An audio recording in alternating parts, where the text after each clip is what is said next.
Today, I have some practical questions that couples should ask themselves so as to remove the mask in their marriages.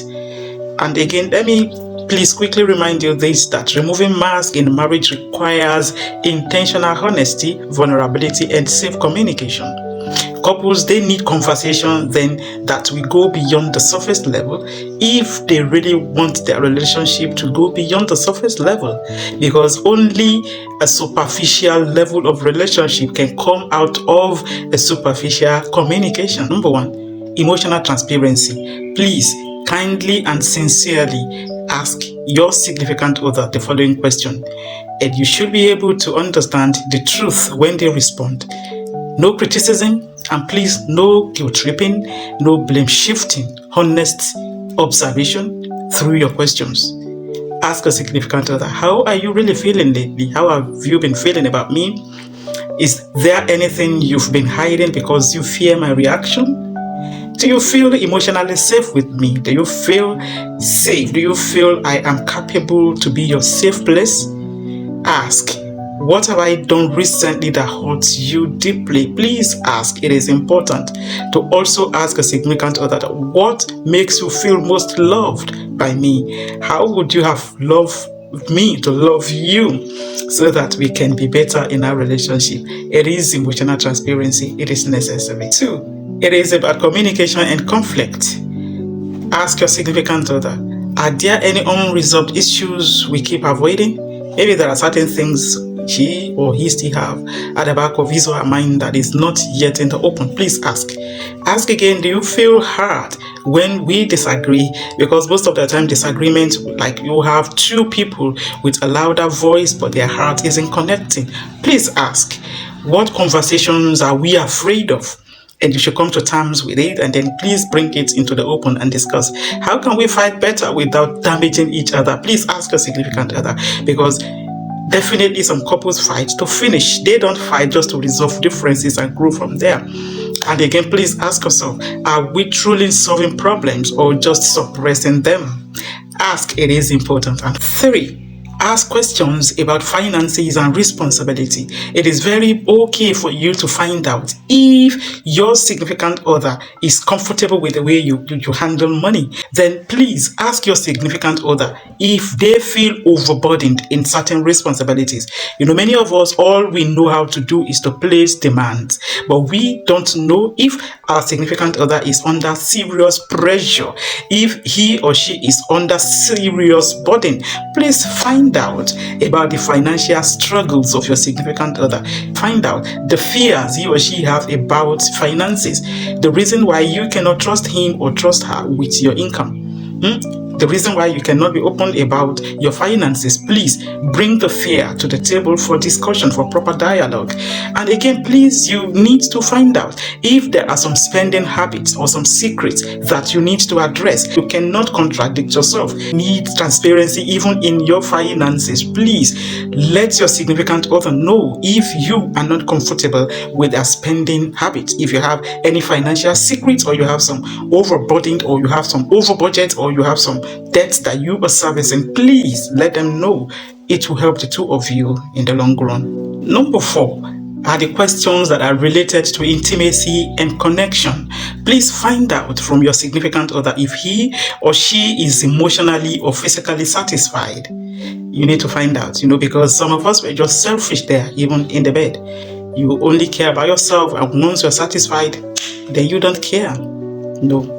It shouldn't be that way. Please ask your significant other, physically, how am I doing in the bed? Am I satisfying you? Or probably your wife is seeing herself as a sacrificial lamb now, that she will have to sacrifice all of her own longings and desires just to satisfy you. No, we are not supposed to have inequalities right there in the bed.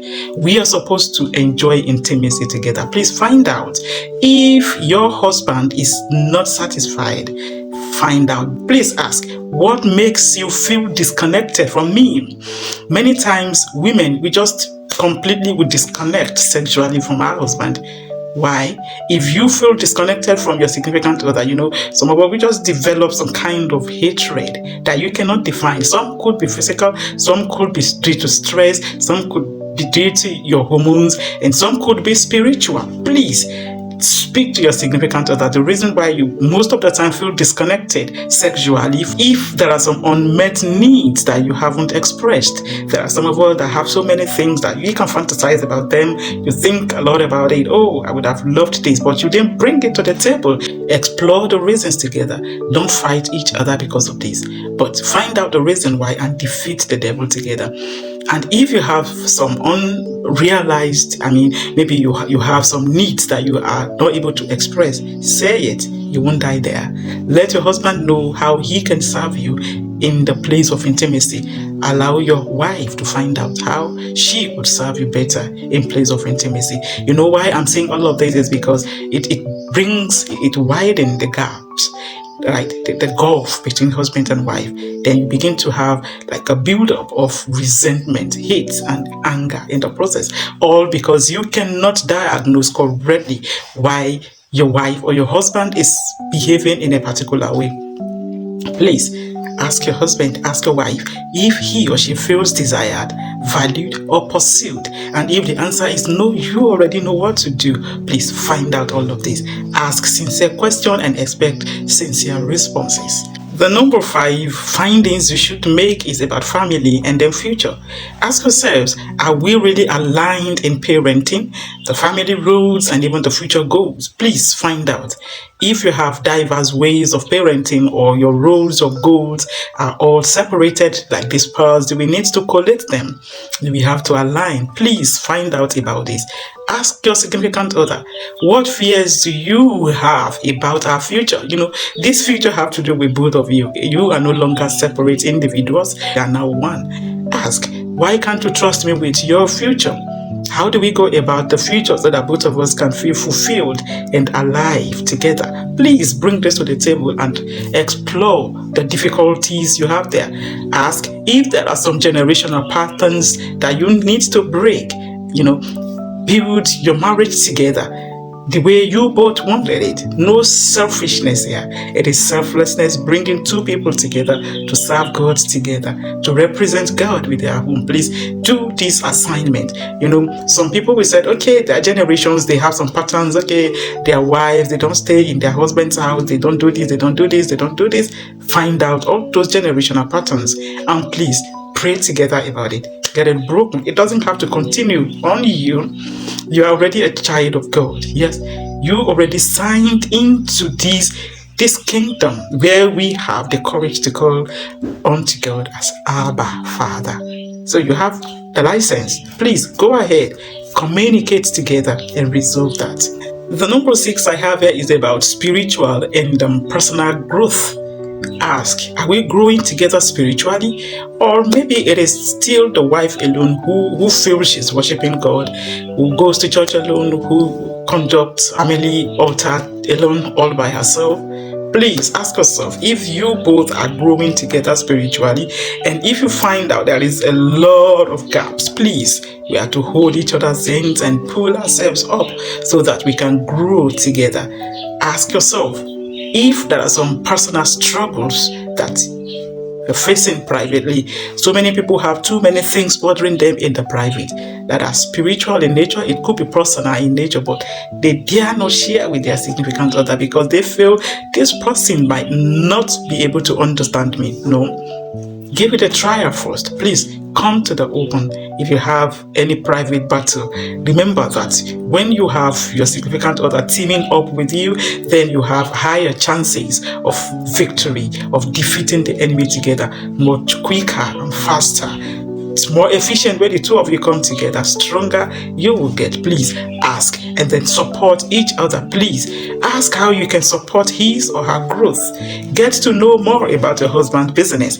Get to understand his work schedule. It is not impossible. It is a thing you can do that will bring the two of you closer than you were before. Please understand your wife's business. It is not a taboo for you to visit our business place, our shop. Stay there. Try to understand. Please, are we actually helping each other to become better or hiding our true selves? Number 7 is about deep vulnerability.